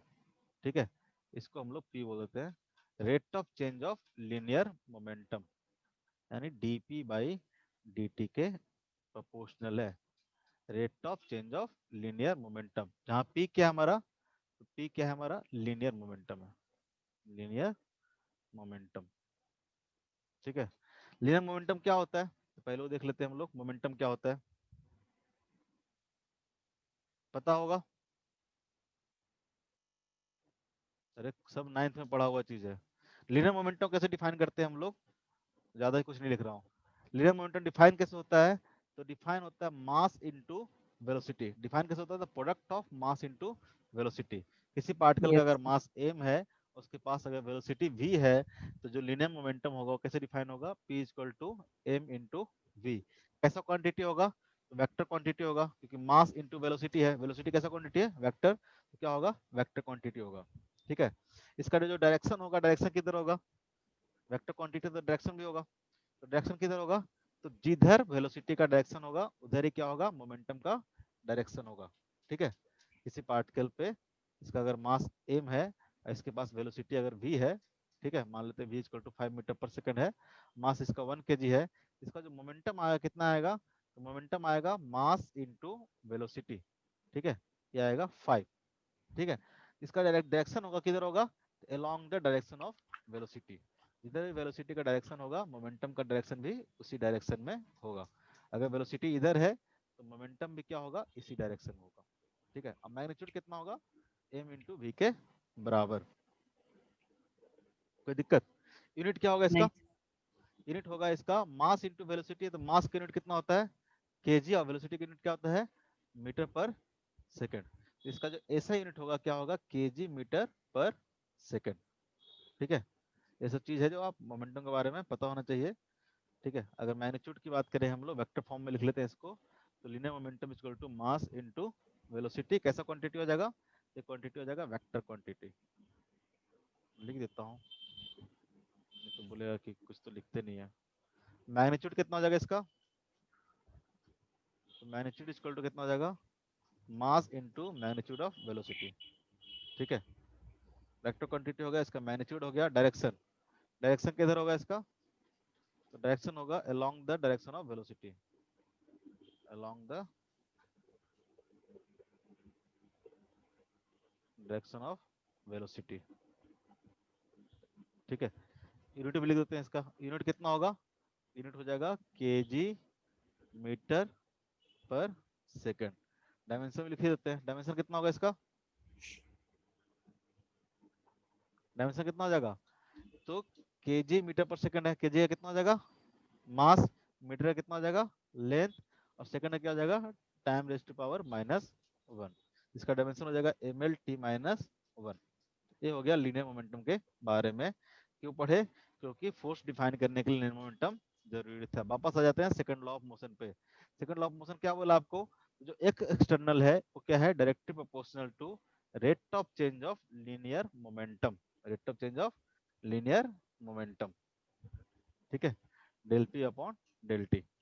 ठीक है, तो p इक्वल टू क्या आ जाएगा, तो मास इंटू वेलोसिटी। तो क्या हो जाएगा, directly proportional to d into M B by D T. ठीक है, F external equal to, F external is directly proportional to D M B by D T.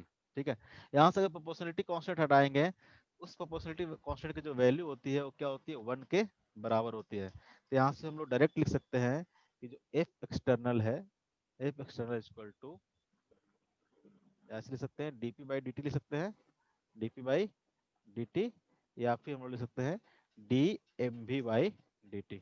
ठीक है, यहाँ पे हटा के एक प्रोपोर्शनलिटी कांस्टेंट लेते थे ना के, कोई भी चीज प्रोपोर्शनल होता था, उस के की वैल्यू यहाँ पे क्या आती है, 1 आती है। ठीक है, यहाँ पे के की वैल्यू कितना आता है, 1 आता है। F external directly equal to कितना हो जाएगा, इक्वल टू हो जाएगा डीपी बाई डी टी, यानी D M B by D T. अगर इसको हम लोग तोड़ के लिखते हैं तो क्या आ जाएगा, तो हो जाएगा M into D B by D T plus V into D M by D T. u into V के फॉर्म में कोई फंक्शन रहेगा तो उसको कैसे डिफरेंशिएट करेंगे, तो u into D V plus V into D U. ठीक है, तो यहाँ से जो बेसिकली जो बेसिक फॉर्मूला आ गया, बेसिक फॉर्मेट आ गया हमारा एक्सटर्नल फोर्स का, वो कितना आ गया, m into D V by D T plus v into D M by D T, D M by D T. अगर मास अपना वेरी नहीं कर रहा हो, अगर मास अगर वेरी कर रहा होगा तो हम लोग यही चीज को फॉर्मूला को यूज करेंगे, लेकिन इन जनरली मास हमारा क्या करता है, वेरी नहीं करता है। तो फॉर कांस्टेंट मास ठीक है, क्या हो जाएगा, dm by dt equal to कितना हो जाएगा, dm by dt equal to कितना हो जाएगा, 0। अगर मास अगर कांस्टेंट है तो dm उसका डिफरेंशिएशन करेंगे तो कितना आएगा, 0 आ जाएगा। तो यहाँ से जो F एक्सटर्नल आ जाएगा फॉर कांस्टेंट मास कितना आ जाएगा, m into dv by dt। और dv बाई dt क्या होता है, तो change in velocity, rate of change of velocity क्या होता है, एक्सेलेरेशन के बराबर, तो आ जाएगा m इंटू a।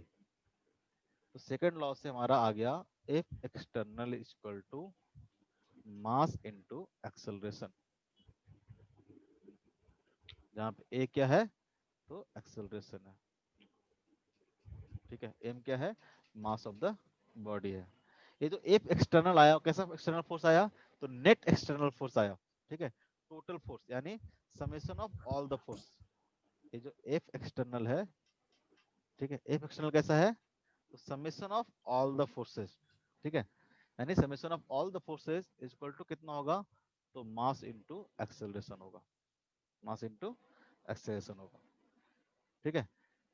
इसका मतलब होगा अगर आप लोग इसको हम लोग F X F Y F Z के फॉर्म में लिखे, एफ एक्स इक्वल टू कितना आ जाएगा, एम इंटू ए एक्स, उस तरह से एफ वाई इक्वल टू क्या आ जाएगा, एम इंटू ए वाई, उस तरह से एफ जेड इक्वल टू कितना आ जाएगा, एम इंटू ए जेड। अगर 3 डायमेंशनल फोर्स है तो हमने अलग अलग फॉर्म में इसको, सॉरी अलग अलग डायरेक्शन में एक्स वाई जेड में इसका हम लोग फोर्स लिख लिए। एफ एक्स इक्वल टू कितना आ जाएगा, तो मास into acceleration in X direction, उस तरह से फोर्स इन बाई डायरेक्शन कितना आ जाएगा, तो मास into acceleration in by direction, उस तरह से फोर्स इन जेड डायरेक्शन कितना हो जाएगा, तो मास into acceleration in Z direction. ये जो फोर्स है एक्स बाई जेड, ये सब क्या है, एक्स बाई जेड में नेट फोर्स होगा, ठीक है, हमेशा जो होगा net force equal to mass into acceleration के बराबर होगा, मास इंटू एक्सेलरेशन के बराबर होगा। ये बात समझ में आ रही है। Yes sir. तो यहाँ से एक बड़ा इंपॉर्टेंट चीज मिलता है हमको, ठीक है, इंपॉर्टेंट चीज क्या मिलता है, तो हम लोग को रिलेशन मिलता है किसमें, तो अगर अप्लाइड फोर्स और मास एंड एक्सेशन में एक रिलेशन मिल जाता है। किसी पार्टिकल पे अगर किसी पार्टिकल का एक्सेशन अगर इतना है, इसका मतलब हुआ कि इतना force m into F force इस पे लग रहा होगा, ठीक है। इसका दूसरा तरीका फॉर्मेट क्या है, तो जो F आया, जब भी F लिखूंगा मतलब क्या समझना, F एक्सटर्नल नेट फोर्स, ठीक है। F इक्वल टू क्या है हमारे पास, F इक्वल टू है dp by dt, F equal to dp by dt। अगर मान लो कि एक्सटर्नल फोर्स 0 है, suppose if F equal to 0, इसका मतलब क्या हुआ, अगर इस पे नेट फोर्स क्या लग रहा है, 0 लग रहा है, इससे क्या देगा हमको, अगर फोर्स 0 है तो फोर्स क्या होता है, rate of change of momentum, force क्या है, rate of change of momentum. अगर फोर्स 0 है इसका मतलब क्या हुआ, फोर्स 0 इसका मतलब क्या हुआ, dp by dt equal to कितना होगा, 0 होगा, dp by dt equal to क्या होगा, 0 होगा, यानी rate of change of momentum क्या होगा, 0 होगा। इसका मतलब जो मोमेंटम है p इक्वल टू क्या होगा, कांस्टेंट होगा, p इक्वल टू क्या होगा, कांस्टेंट होगा। यानी अगर नेट फोर्स किसी पार्टिकल पे या किसी सिस्टम पे 0 है, नेट फोर्स अगर नहीं लग रहा है, उस सिस्टम या उस पार्टिकल का लीनियर मोमेंटम क्या रहेगा, कांस्टेंट रहेगा। कांस्टेंट मतलब क्या रहेगा, कंजर्व रहेगा, ठीक है। इसको हम लोग बोलते हैं law of conservation of linear momentum,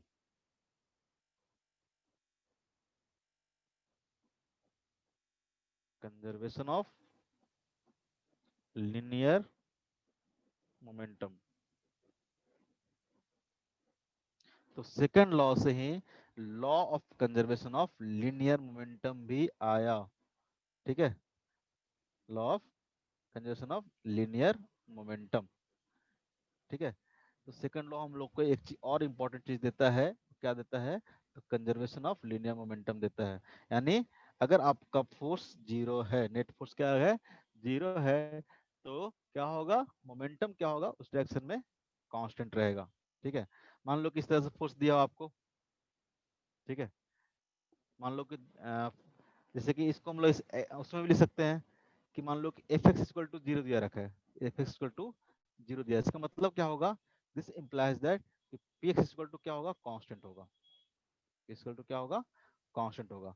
अगर एक्स डायरेक्शन में लगने वाला फोर्स क्या है, 0 है, तो एक्स डायरेक्शन में मोमेंटम क्या रहेगा, कंजर्व रहेगा। अगर एफ वाई इक्वल टू 0 है, एफ वाई इक्वल टू अगर 0 है, इसका मतलब क्या हो गया, मोमेंटम इन बाय डायरेक्शन क्या रहेगा, कंजर्व रहेगा, कांस्टेंट रहेगा। इस तरह से अगर एफ जेड इक्वल टू 0 है, ठीक है, तो क्या होगा, मोमेंटम इन जेड डायरेक्शन क्या हो जाएगा, कांस्टेंट रहेगा। मोमेंटम क्या रहेगा, जेड डायरेक्शन में कांस्टेंट रहेगा। ठीक है, यस सर।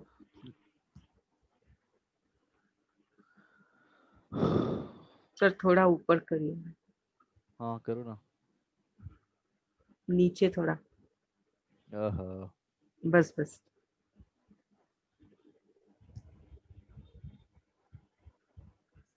ठीक है। ठीक है, तो ये आ गया हम लोग को मोमेंटम के बारे में। जैसे एक सिंपल सा एग्जांपल देता हूँ, सिंपल सा एग्जांपल देता हूँ। मान लो कि यहाँ से कोई 1 kg का जो ब्लॉक है या फिर बॉल है, ठीक है, 1 kg का बॉल है, यहाँ से क्या किए, ये जस्ट इसको रिलीज कर दिए, ठीक है, टी इक्वल टू 0 पे, ठीक है, इनिशियल वेलोसिटी इसको 0 था, यहाँ से इसको रिलीज कर दिया गया, ठीक है। अब ये जो ब्लॉक है अर्थ से आकर टकराता है और रेस्ट में जाता है, ठीक है, अर्थ से आके टकराता है और क्या आ जाता है, रेस्ट में आ जाता है, ठीक है। आफ्टर कोलिजन क्या जाता है, रेस्ट में जाता है, फाइनल वेलोसिटी क्या है, 0 है। तो पूछे अगर आपसे अर्थ इस पे कितना फोर्स एग्जर्ट किया होगा, अर्थ इस पे कितना फोर्स एग्जर्ट किया होगा। सपोज दैट यहाँ पे जस्ट कोलिजन के बाद इसका जो वेलोसिटी है उसको 0 होने में मान लेते हैं कि जो टी टाइम लगा है वो मान लेते हैं, कुछ ही मान लेते हैं 1 मिली सेकेंड का टाइम लगा, 1 मिली सेकेंड का टाइम लगा। कहने वाला क्या हुआ, बिफोर जो कोलिजन था और कोलिजन के बीच में, दोनों के बीच में क्या हुआ, कोलिजन हुआ, किसके साथ कोलिजन हुआ होगा, तो बॉल का अर्थ के सरफेस के साथ कोलिजन हुआ और 1 मिली सेकेंड के बाद बॉल क्या किया, रुक गया। तो कितना फोर्स एग्जर्ट किया होगा अर्थ, कितना फोर्स एग्जर्ट किया होगा अर्थ, बताओ तो। Average force exerted by the earth कितना होगा, कैसे निकालेंगे, देखो ये पार्टिकल यहाँ से रिलीज किया गया है, दिया होगा, हाइट दिया होगा कुछ, मान लेते हैं h equal to 20 metre, 20 metre के हाइट से इस ब्लॉक को हम लोग रिलीज कर रहे हैं, ठीक है। रिलीज करने के बाद क्या हो गया, जब अर्थ सरफेस के पास पहुंचेगा, ठीक है, नियर अर्थ सरफेस, इसका जो वेलोसिटी होगा क्या होगा, v equal to before collision, just before collision,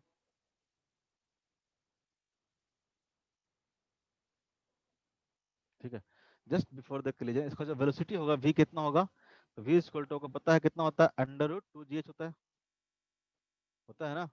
h height से अगर इसको यहाँ पे ड्रॉप किया गया है तो यहाँ पे जो वेलोसिटी होगा कितना होगा, अंडर रूट 2gh के बराबर होता है कि नहीं होता है, v square equal to u square plus 2 into G into S, जहाँ पे u स्क्वायर अगर 0 हो, ठीक है, तो v स्क्वायर इक्वल टू कितना जाता है, 2g एस की जब आप h पुट कर दो तो v इक्वल टू कितना जाएगा, अंडर रूट 2gh, ठीक है। तो v क्या होगा, अंडर रूट 2gh। तो यहाँ से वेलोसिटी कितना आ जाएगा, जस्ट बिफोर द कोलिजन कितना आ जाएगा, तो अंडर रूट 2 इंटू जी की वैल्यू लिखते हैं 10 इंटू एच की वैल्यू दे रखा आपको 20, 20 इंटू 20 कितना हो जाएगा, 20 का स्क्वायर, तो यहाँ से आ जाएगा 20 मीटर पर सेकंड। 20 मीटर पर सेकंड कैसा वेलोसिटी है, तो जस्ट बिफोर द कोलिजन, ठीक है। अब क्या हुआ, जैसे इसके अर्थ के साथ कोलिजन हुआ, T equal to 1 millisecond में क्या हो गया, रेस्ट में आ गया, T equal to 1 millisecond में क्या आ गया, रेस्ट में आ गया। तो अगर मान लेते हैं जस्ट बिफोर द कोलिजन इसका जो, मान लेते हैं इसको इनिशियल मोमेंटम, अब यहाँ पे हम लोग मान के कंसीडर कर रहे हैं, हम लोग मान के चल रहे हैं कि t इक्वल टू 0 ये है, जस्ट बिफोर द कोलिजन को हम लोग t इक्वल टू 0 मान रहे हैं, ठीक है। अब t इक्वल टू 0 पे क्या हुआ, पार्टिकल आके धम से टकराया सरफेस से, ठीक है, धम से आके टकराया, और क्या हुआ 1 मिलीसेकंड के बाद वो क्या आ गया, रेस्ट में आ गया। 1 मिलीसेकंड के बाद क्या आ गया, रेस्ट में आ गया। तो जो इनिशियल मोमेंटम होगा कितना होगा, तो इनिशियल मोमेंटम हो जाएगा मास इनटू वेलोसिटी। मास इसका है 1 kg, इसका वेलोसिटी कितना है 20, इसका वेलोसिटी है 20, ठीक है। अब जब एक आफ्टर कोलिजन फाइनल मोमेंटम की बात करेंगे तो फाइनल मोमेंटम कितना हो जाएगा, तो मास तो उतना रहेगा और क्या आ गया, रेस्ट में आ गया, तो फाइनल मोमेंटम कितना हो गया 0, ठीक है। t इक्वल टू 1 मिलीसेकंड के बाद क्या आ गया है, रेस्ट पे आ गया, ठीक है। t इक्वल टू 1 मिलीसेकंड में कोलिजन हुआ और रेस्ट पे आ गया, ठीक है। तो फाइनल मोमेंटम कितना हो गया इसको 0। तो अगर चेंज इन मोमेंटम की बात करें हम लोग, डेल्टा p की बात करें तो क्या होगा, p final minus p initial, p final minus p initial, change का मतलब फाइनल कितना हो गया 0, इनिशियल कितना था इसका 20, तो 0 माइनस 20। अब अगर फोर्स निकालना है, फोर्स कौन लगा रहा था, अर्थ लगा रहा था, फोर्स कौन लगा रहा था, अर्थ लगा रहा था। तो फोर्स इक्वल टू क्या आ जाएगा, तो force equal to rate of change of momentum, यानी change in momentum upon delta T. अगर टाइम इंटरवल की बात करें हम लोग, इंस्टेंटेनियस की बात नहीं करें, अगर टाइम एवरेज पूछा ना, एवरेज फोर्स इसलिए पूछा है, अगर मान लो टाइम इंटरवल हमारा है तो क्या हो जाएगा, change in momentum divide by total time interval. Change in momentum कितना है, तो -20, और टाइम इंटरवल कितना है, तो 1 मिली सेकेंड का है, 10⁻⁻³ टोटल फोर्स कितना लगा होगा, 2 इंटू 10⁻⁴ न्यूटन का फोर्स क्या क्या होगा इस पे लगा होगा। नेगेटिव बता रहा है कि अपवर्ड डायरेक्शन में लगा होगा, ठीक है, क्योंकि डाउनवर्ड डायरेक्शन को हम लोग पॉजिटिव पॉजिटिव मान के चल रखे हैं, ठीक है, तभी तो वेलोसिटी क्या लिखे हम लोग, पॉजिटिव लिखे, 20 भी लिखे, मतलब वेलोसिटी को हमने इधर की ओर डायरेक्शन में था, इसको हम लोग पॉजिटिव मान के चले, ठीक है, इस डायरेक्शन को हम लोग पॉजिटिव मान के चले, तो अपर डायरेक्शन क्या आ जाएगा, नेगेटिव आ जाएगा। क्यों पॉजिटिव माने, यहाँ पे जो वेलोसिटी था वो हम लोग लिखे 20 मीटर पर सेकंड प्लस में, ये जो नेगेटिव दिखा रहा है इसका मतलब जो फोर्स लग रहा होगा क्या लग रहा होगा, अपवर्ड डायरेक्शन में लग रहा होगा, ठीक है, ये फोर्स क्या होगा, अपवर्ड डायरेक्शन में लगेगा, ठीक है। Yes sir. एक और सिंपल सा एग्जांपल देता हूँ, बोलता है एक block of mass 2 kg is moving with velocity of 2i cap plus 2j cap. कुछ नहीं दिया हुआ है, एक क्वेश्चन है कि मान ले कि एक ब्लॉक है जिसका जो मास है उसका मास है 2 kg, मास है 2 kg, इस जो ब्लॉक का जो वेलोसिटी है, ठीक है, इसका वेलोसिटी दे रखा है आपको 2i cap minus j cap plus 3k cap, ठीक है। A block of mass 2 kg is moving with the velocity of v which is 2i cap minus j cap plus 3k cap meter per second. Will the find the magnitude and direction, find the magnitude of the momentum of a block, ठीक है, magnitude of momentum निकालना है। Momentum equal to क्या होगा, p equal to momentum लिखेंगे तो क्या आ जाएगा, mass into velocity, mass into velocity. Mass कितना है 2 kg और वेलोसिटी कितना है, simple 2i cap minus of j cap plus of 3k cap, ठीक है। तो अगर मैग्नीट्यूड ऑफ मोमेंटम पूछेगा तो कितना आ जाएगा, इसका मैग्नीट्यूड निकाल दो, कितना आ जाएगा ये 2 का स्क्वायर 4 माइनस 2 का स्क्वायर कितना आ जाएगा, अगेन सॉरी ये 4 का स्क्वायर कितना आ जाएगा 16, इसको अंदर मल्टीप्लाई कर देंगे, ये कितना आ जाएगा 4i cap minus 2j cap plus 6k cap, इसका मैग्नीट्यूड लिखेंगे तो क्या होगा, 4i कैप है तो कितना आ जाएगा 16, 2j कैप है तो कितना आ जाएगा +4, स्क्वायरिंग करेंगे ना तो स्क्वायर हो जाएगा -2 का, और यहाँ पे कितना है 3 दूनी 6, 6 का कैप, तो कितना हो जाएगा ये 36, 36 4 40 10 50 56, √56, तो कितना हो जाएगा √56, यूनिट क्या हो जाएगा इसका, तो kg मीटर पर सेकंड, इसका जो मोमेंटम होगा वो कितना होगा, कितना मीटर पर सेकंड होगा। दिक्कत, नो सर।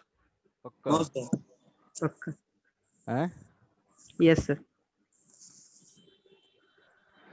हाँ कितना टाइम हुआ है? टाइम बचता है? टाइम बचता नहीं है क्या? नहीं। इसमें और भी क्वेश्चन कराएंगे तो बहुत सिंपल सिंपल क्वेश्चन कराएं, इसमें बहुत अच्छा अच्छा क्वेश्चन होगा।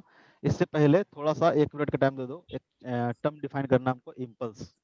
ठीक है, अब इस पे सेकंड लॉ ऑफ मोशन चलेगा, पूरा एक क्लास में पूरा क्वेश्चन करवाएंगे इस पे, बहुत अच्छे अच्छे क्वेश्चन बनते हैं इस पे। ठीक है, वेरिएबल मास वाला भी जो रहेगा वो भी क्वेश्चन करवाएंगे। एक टर्म है इम्पल्स। इम्पल्स क्या होता है?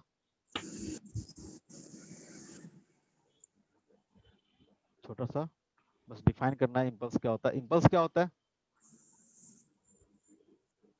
इम्पल्स को कैसे डिफाइन करते हैं? नहीं जानता है क्या?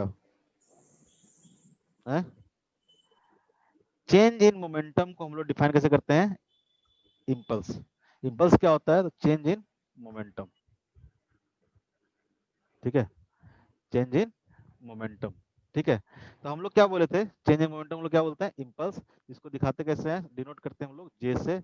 इन जनरली जे से करते हैं, आपको जो मर्जी कर लो, उससे फर्क नहीं पड़ता है, लेकिन जे से इसको हम लोग डिनोट करते हैं। तो एफ एक्सटर्नल हम लोग देखे थे। एफ एक्सटर्नल क्या था हमारा? Newton second law of motion क्या होता था? F external is equal to, sir, इसको डेल्टा पी भी बोल सकते हैं। हाँ वही बता रहे हैं। F external is equal to क्या होगा? Del P upon delta T. Del P upon delta T. तो चेंज इन इम्पल्स क्या है? तो चेंज इन मोमेंटम। ठीक है, अगर यहाँ से लिखे हम लोग delta P is equal to कितना आ जाएगा? तो F external into D T. F external into D T. अगर दोनों तरफ आप इंटीग्रेट कर दो तो क्या आ जाएगा? P initial to P final. T equal to जो भी रहे T1 से T इक्वल टू 0 से लेके T तक। T इक्वल टू 0 से लेके T तक। इधर क्या आ जाएगा? इधर आ जाएगा P final minus P initial equal to क्या आ जाएगा? इंटीग्रेशन ऑफ 0 से T F external into D T. ये क्या आ गया हमारा? आ गया चेंज इन मोमेंटम। ठीक है, जिसको क्या बोलेंगे हम लोग? इम्पल्स। इम्पल्स इक्वल टू क्या आ जाएगा? तो integration of F D T. F लिखो, एफ एक्सटर्नल लिखो, सब समझ जाना सेम ही है। ठीक है, अगर आपको फोर्स वर्सेस टाइम ग्राफ दिया हो, फोर्स वर्सेस टाइम ग्राफ दिया हो, और आपसे पूछे कि इम्पल्स कितना होगा, तो क्या करेंगे? Area under F T curve. ठीक है, एरिया अंडर, इस सब पे क्वेश्चन कराएंगे नेक्स्ट क्लास में। एरिया अंडर, इंटीग्रेशन मतलब क्या होता है? एरिया। ठीक है, area yes. Under F T curve. ठीक है, अगर आपको फोर्स वर्सेस टाइम का ग्राफ दिया हो तो जो एरिया देगा उसका, वो क्या देगा हमको? बेसिकली इम्पल्स के बारे में देगा। ये तो बहुत बेसिक बेसिक कराया है, सब कुछ जो 9th में लोग पढ़े हैं उसी से। जो 11 12 का काम का चीज़ है हम लोग नेक्स्ट क्लास से बेसिकली इसमें क्वेश्चंस करेंगे, समझेंगे। ठीक है, बहुत सारे क्वेश्चन कराएंगे इस पे, पूरा क्लास कराएंगे। और होमवर्क जो बच गया वो करके आना, नहीं तो हम फिर पोस्ट कर देंगे ग्रुप में। ठीक है,